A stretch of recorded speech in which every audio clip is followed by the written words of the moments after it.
रामचरितमानस का क्यों प्रतिरोध हुआ? किस अंश का प्रतिरोध हुआ? अधम जात में विद्या पाए, भयहु जथा ही दूध पिलाए।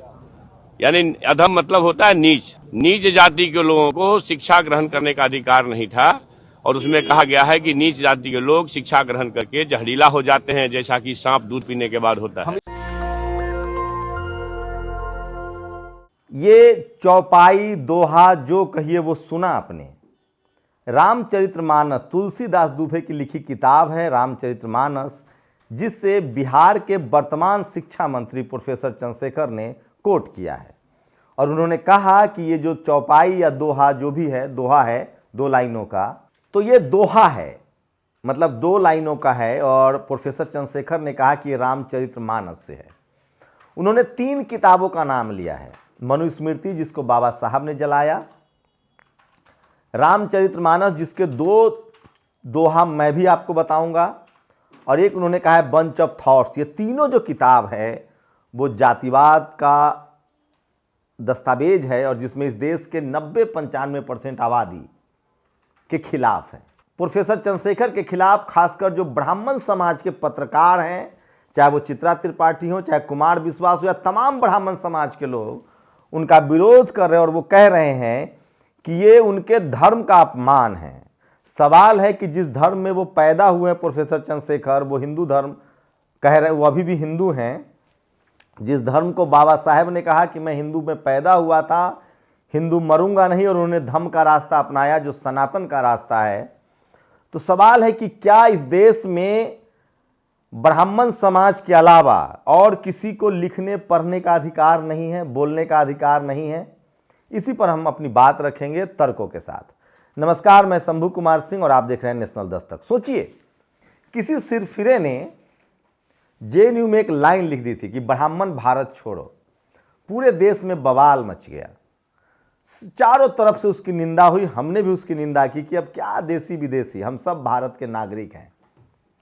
लेकिन सोचिए पेरियार साहब की उस लाइन का क्या होगा, जिसमें उन्होंने कहा है कि मैं उस धर्म को लात मारता हूं जो धर्म मुझे नीच कहता है। सोचिए बाबा साहब की 22 प्रतिज्ञाओं का क्या होगा, जिसमें उन्होंने कहा है कि मैं किसी ब्रह्मा विष्णु महेश को नहीं मानता हूं, मैं किसी गौरी गणेश को नहीं मानता हूं। सोचिए इस देश में बुद्ध का क्या होगा, जिन्होंने कहा कि कोई भगवान नहीं है। इस देश में गुरु नानक साहब का क्या होगा, जिन्होंने कहा कि नो रेस नो कास्ट। ये सब मैं नहीं कह रहा हूं। इस देश में कबीर साहब, फूले साहब, पेरियार साहब, अंबेडकर साहब, गुलामगिरी पढ़िए, इनका माथा, ये जो लोग हैं जो मनुवादी हैं, उनका माथा लहूलुहान हो जाएगा। जो सारा का सारा गुलामगिरी में जो लिखा है ज्योतिबा फुले ने, जिसको सरकार छापती है, बाबा साहब की 22 प्रतिज्ञाएं सरकार छापती है, इसको क्या करेंगे? आप बताइए कि जो आपका धर्म ग्रंथ है, मान लिया कि यह धर्म ग्रंथ है ब्राह्मण समाज का, तो किसी ने जेएनयू में लिखा तो आपको दिक्कत थी। और जिस आपके धर्म ग्रंथ में अगर इस तरह से जिस समय शूद्र और अछूत थे जिनको बनाया गया लोग, अब तो संविधान लागू है, अब तो हम सब जातियों से समूहों में बदल गए हैं। जिस वर्ण व्यवस्था में, मनुस्मृति में वर्ण व्यवस्था थी, कोई ब्राह्मण था, कोई शूद्र था, कोई अछूत था, कोई वैश्य था और कोई क्षत्रिय था। बाबा साहब ने उसको एससी, एसटी, ओबीसी और माइनॉरिटी कहा। अब आज के समय में जिस वर्ण व्यवस्था, जिन किताबों में, जिस रामचरितमानस में इस तरह के छंद लिखे हुए हैं या दोहा लिखा हुआ है, आप कह रहे हैं कि हम उसको पूजें, उसको अपनाएं, क्योंकि आप कह रहे हैं। कैसे अपनाएं, आप हमें बताइए। जिस किताब में प्रोफेसर चंद्रशेखर कहते हैं, एक बार फिर से, रामचरितमानस का क्यों प्रतिरोध हुआ? किस अंश का प्रतिरोध हुआ? अधम जात में विद्या पाए, भयहु जथा ही दूध पिलाए।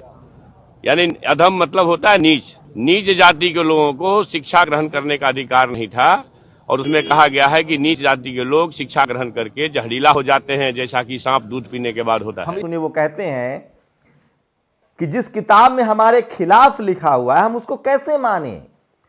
चूंकि आपके पास टीवी है, आपके पास अखबार है, चूंकि आप जज हैं, चूंकि आप पुलिस हैं, तो आप जो कहे हम वही माने। आप सोचिए इस देश में बाबा साहब की 22 प्रतिज्ञा, जिस बाबा साहब ने संविधान लिखा, जो बाबा साहब इस देश के पहले कानून मंत्री थे, जिस समय 1956 में उन्होंने दीक्षा ली है बौद्ध धर्म की, नागपुर में वो पिलर पर लिखा हुआ है 22 प्रतिज्ञा। अगर आपको उस 22 प्रतिज्ञा से प्रॉब्लम है तो जाइए कोर्ट और उस 22 प्रतिज्ञा को मिटवाइए वहां से, अगर वो आपके धर्म के खिलाफ है तो।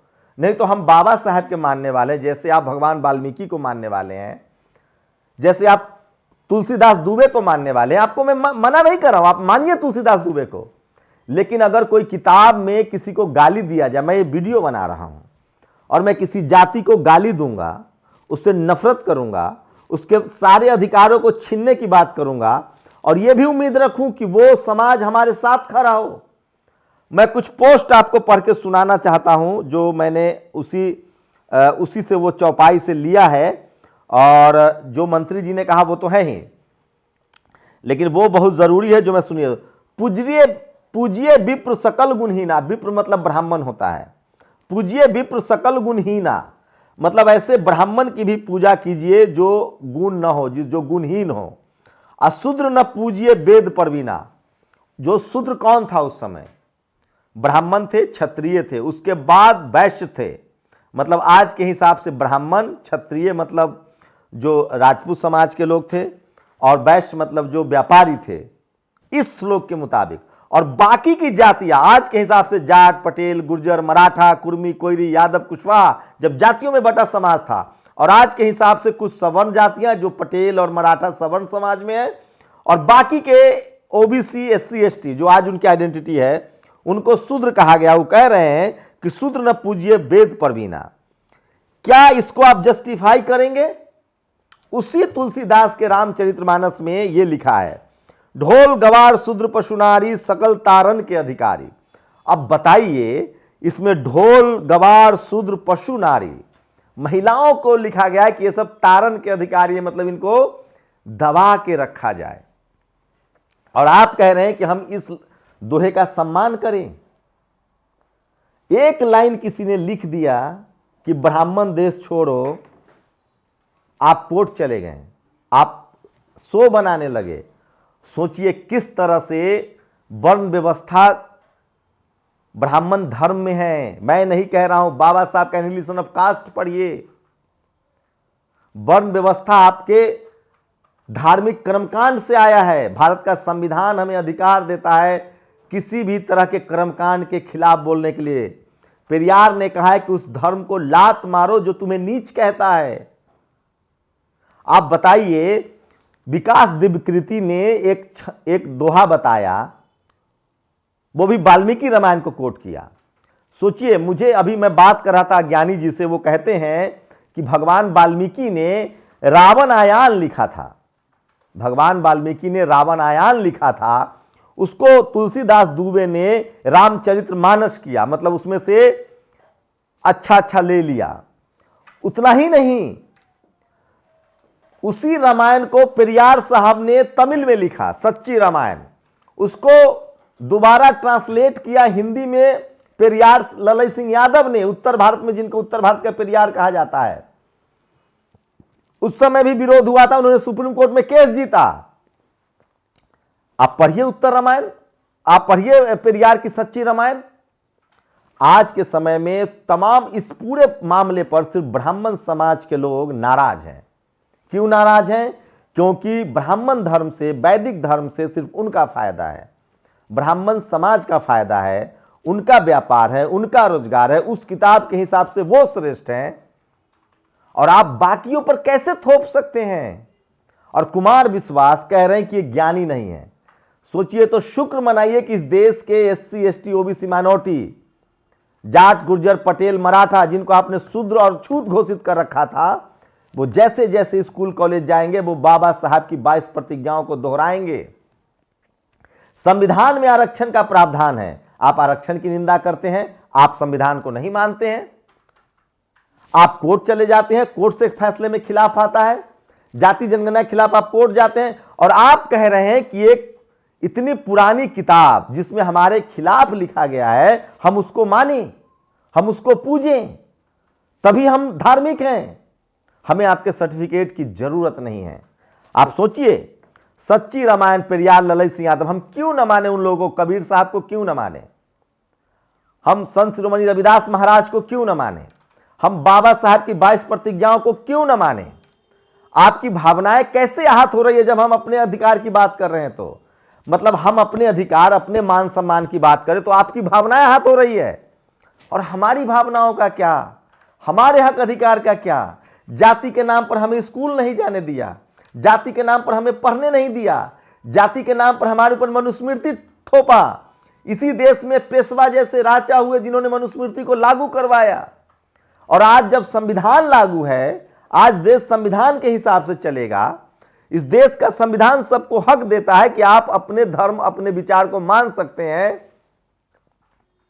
तो हम क्यों माने आपके रामचरितमानस के उस चौपाई को जो मेरे खिलाफ है, जो इस देश के 90%, 95% आबादी के खिलाफ है, जो इस देश की महिलाओं के खिलाफ है। मैंने आपको दोहा पढ़ के सुनाया है, लेकिन सोचिए चित्रा त्रिपाठी, पूरा का पूरा ब्राह्मण समाज इसके खिलाफ है।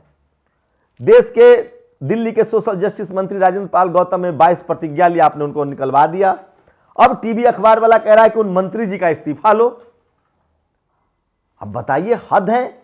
बहुजन समाज के लोगों को ऐसे लोगों के साथ खड़ा होना चाहिए जो उनके हक अधिकार की लड़ाई लड़ रहे हैं। मतलब ये अद्भुत हो गया। इस देश में आज भी आजादी के 75 साल बाद जब देश संविधान से चल रहा है, तब कहा जा रहा है कि जो हमारे गुरुओं ने जो उनके फायदे की चीजें लिखी है उसको मानिए आप। हमने कहा कि आप कबीर साहब को मानिए, हमने कहा आप संत शिरोमणि रविदास जी को मानिए, हमने कहा बाबा साहब को मानिए। हम तो कह रहे सिर्फ संविधान मानिए, जिसको आप नहीं मान रहे हैं। भारत संविधान से चल रहा है और संविधान में सबको हक है अपने विचार रखने का, अपनी बातें रखने का।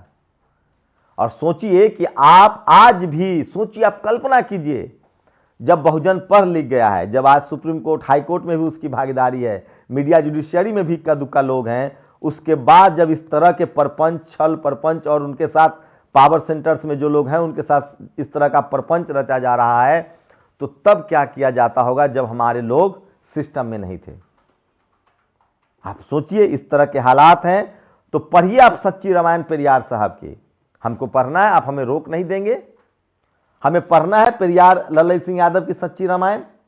अब बताइए इस पर क्या कहेंगे ये दोनों चौपाई जो मैंने पढ़ के सुनाया और जो मंत्री जी कह रहे हैं। आप कह रहे हैं कि नहीं, हम कुछ भी लिखें तो आप वो अच्छा है, अपराध नहीं है।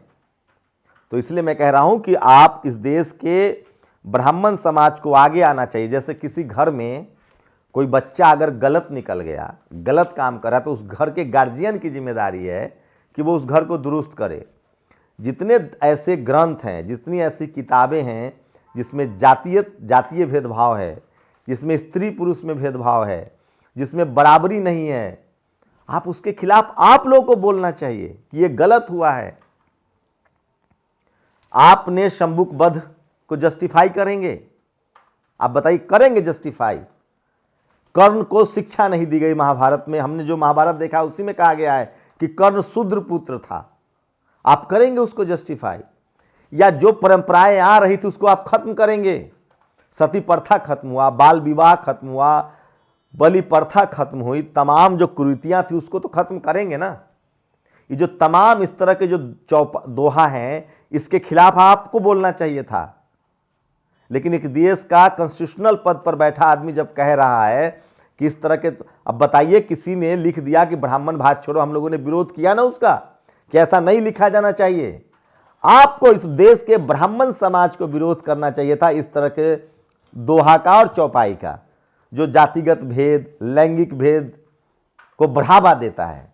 लेकिन नहीं, आप उसको जस्टिफाई कर रहे हैं क्योंकि उससे आपको फायदा है, और आप उन लोगों को भी मानने के लिए मजबूर करना चाहते हैं जिससे उसको नुकसान है। ऐसे कैसे चलेगा साहब? तो मैं कुछ पोस्ट पढ़ के बता रहा हूं जो लोग उसके समर्थन में हैं। और सवाल है कि सारा का सारा ब्राह्मण समाज के लोग ही क्यों प्रोफेसर चंद्रशेखर ओबीसी हिंदू हैं? मैं बता रहा हूं आपको, प्रोफेसर चंद्रशेखर ओबीसी हिंदू हैं। इस देश में जाट हिंदू है, गुर्जर हिंदू है, मराठा हिंदू है, इस देश में पटेल हिंदू है, कुर्मी हिंदू है, कोयरी हिंदू है, यादव हिंदू है, शेड्यूल कास्ट के लोग हिंदू हैं, और आप उन्हीं के खिलाफ बोल रहे हैं। उन्होंने कहा है कि मनुस्मृति, रामचरितमानस और बंच ऑफ थॉट्स जो गुरु गोलवलकर का लिखा हुआ है, उसमें इस देश के बहुजनों के खिलाफ, SC ST OBC माइनॉरिटी के खिलाफ बहुत सारी बातें कही गई है, जिस पर बहस हो रही है, चर्चा हो रही है। और इसलिए मैं कहता हूं कि सोशल मीडिया सच्चा मीडिया है। इस देश के बहुजनों को खड़ा होना चाहिए, नहीं तो इनको भी सत्ता से बेदखल कर दिया जाएगा, जैसे राजेंद्र पाल गौतम को किया गया, और उसके बाद कोई बहुजन समाज के लिए फिर नहीं बोलेगा। तो सोचिए, मैं कुछ ऐसे ही पोस्ट पढ़ के सुना रहा हूं। आप अपने धर्म ग्रंथों में देश के 85% आबादी के बारे में लिखी अपनाप शनाप बातें छाप रहे हैं, उन्हें पढ़ा रहे हैं, दुकानों पर बेच रहे हैं, लेकिन हम उन्हीं किताबों में हमारे ही बारे में लिखी बातों को दोहरा भी नहीं सकते। प्रोफेसर शेखर RJD ने जो कहा है वो पहले से ही लिखा है, जाकर पढ़िए। मेरा बयान बहुजनों के हक में है और उस पर अडिग और कायम रहूंगा। ग्रंथ की आड़ में गहरी साजिश से देश में जातीयता एवं नफरत का बीज बोने वाले बापू के हत्यारों की प्रतिक्रिया की परवाह नहीं करता। वे इस कटु सत्य को भी विवादित बयान समझते हैं, तो यही उनकी समझ हो सकती है। प्रोफेसर चंद्रशेखर ने यह ट्वीट किया है और उस पर अडिग हैं। लेकिन वही देखिए, समाजवादी पार्टी का नेता IP सिंह कहता है कि पवित्र रामचरितमानस पर सवाल उठाने वाले अच्छे नहीं है, उनको निकाल देना चाहिए, जबकि वही भाटी साहब ने इसको समर्थन दिया है। उदित राज लिखते हैं, ढोल गवार शूद्र पशुनारी सकल तारना के अधिकारी, ये रामचरितमानस का ही अंश है या किसी और का, ये पूछ रहे हैं। सोचिए, और ये तमाम सोचिए किस तरह से प्रोफेसर यशपाल मेघवंशी ने लिखा है, 21 प्रतिज्ञा लेने पर राजेंद्र पाल गौतम को ट्रोल करके उनसे इस्तीफा लिया, अब सच बोलने पर चंद्रशेखर जी को टारगेट कर रहे हैं। आखिर ये लोग सच्चाई से इतना डरते क्यों हैं? पूरा बहुजन समाज चंद्रशेखर जी के साथ कंधे से कंधा मिलाकर खड़ा है। तो वो, और मेरा बयान बहुजनों के हक में, उन्होंने ट्वीट भी कर दिया है। तो ये बार बार मैं कह रहा हूँ कि इस देश के लोग जो हैं वो समझ गए हैं, और इस देश में किसी भी कीमत पर अब लोग पीछे हटने वाले नहीं हैं। उनको लगता है कि जातिवाद, मनुवाद, ब्राह्मणवाद को खत्म करना पड़ेगा। और सोचिए, जय भीम पंच से लेकर प्रधान तक गर्व से कहते हैं। रतलाम प्रशासन नींद में सोया, जय भीम गाना बजाने के विवाद में मारपीट, 7 लोगों पर केस दर्ज। ये इस तरह इसी देश में दोहरे नागरिक के जीवन में हम लोग कब तक जिएंगे? और इसलिए मैं कह रहा हूँ कि बहुजन समाज के लोग लगातार सक्रिय हो रहे हैं, लेकिन सिर्फ ब्राह्मण समाज के लोग जो हैं वो OBC हिंदू का विरोध करें, इसका क्या मायने निकले? पूरा सोशल मीडिया मैंने छाना है, ज़्यादातर चित्रा त्रिपाठी, कुमार विश्वास, जो ब्राह्मण समाज के लोग हैं, वही प्रोफेसर चंद्रशेखर का विरोध कर रहे हैं। आप लोगों से सवाल है कि क्या प्रोफेसर चंद्रशेखर जो है वो गलत है या सही है? जो किताब में लिखा है उसको आप हटाइए, जो लिखा है उसको पढ़ के सुनाने में कौन सा अपराध है भाई? बताइए आप हमें। जो उन्होंने लिखा है, इस दोनों दोहा को जो मैंने पढ़ के सुनाया, उसको आप कैसे जस्टिफाई करेंगे वो बताइए। अगर आपके पास जस्टिफाई है तो बहस कीजिए, डराइए धमकाइए नहीं। तो क्या है आपकी राय? क्या इस देश के 90-95% आबादी के खिलाफ लिखी हुई बातों को हटाना नहीं चाहिए, उसमें सुधार न हो? क्या आज भी हम शूद्र और अछूत बने रहें, जबकि संविधान हमें SC ST OBC माइनॉरिटी और जनरल का दर्जा देता है? सोचिए, आज संविधान के संवैधानिक प्रावधानों के खिलाफ वो कोर्ट जा सकते हैं, ये अधिकार भी उनको संविधान देता है। लेकिन ब्राह्मण समाज के तमाम धर्म ग्रंथ जिसमें हमारे खिलाफ अन्याय और अत्याचार लिखा है, उस पर हम सवाल भी नहीं पूछ सकते हैं। और इसकी वजह है हमारी लाचारी, बेबसी, एकजुटता नहीं है, और हम अपने हक अधिकार के लिए सचेत नहीं हैं। क्योंकि कलम कसाईयों ने, यह भी फूले साहब की लाइन है, कलम कसाईयों ने हमें स्कूल से दूर रखा। आप लोग अपनी प्रतिक्रिया जोड़ दीजिए। शुक्रिया। नेशनल दस्तक की आपसे गुजारिश है कि अगर इसको बचाना चाहते हैं तो नेशनल दस्तक को सब्सक्राइब करने के लिए रेड कलर के सब्सक्राइब बटन को दबाएं, फिर बेल आइकन की घंटी दबाएं। नेशनल दस्तक को बचाने के लिए बहुत जरूरी है कि हर खबर को शेयर करें, लाइक करें, कमेंट जरूर करें।